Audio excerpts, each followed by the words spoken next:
పెద్దపల్లి జిల్లాలో సీసీఐ పత్తి కొనుగోలు కేంద్రాలను వెంటనే ప్రారంభించాలని అన్నదాతలు డిమాండ్ చేస్తున్నారు.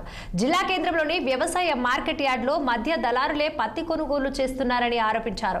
తమకు మద్దతు ధరతో పాటు ఇతర అంశాల్లో తీవ్ర అన్యాయం చేస్తున్నారని వాపోయారు. అరకొరగా పండిన పత్తి భారీ వర్షాలకు తడిసిందని, దాన్ని ఆరబెట్టి పత్తి మార్కెట్కు తీసుకువస్తే దళారులు పూర్తిగా మోసం చేస్తున్నారని రైతులు ఆవేదన వ్యక్తం చేస్తున్నారు.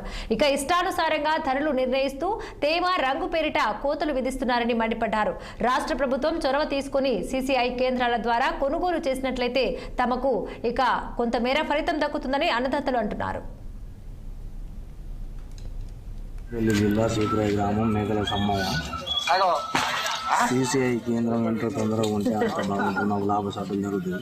కావున సీసీఐ కేంద్రం రాష్ట్ర వ్యాప్తంగా ఎంత ముందుకు వస్తే అంత మాకు లాభాలు జరుగుతాయి. మీరు ముందుకు రావాలి.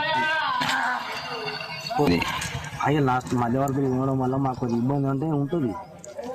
ఎట్లా అంటే అనుకున్న రేటు పడదు. దానివల్ల మాది పెద్దపల్లి మండలం గ్రామం చీకురాయి.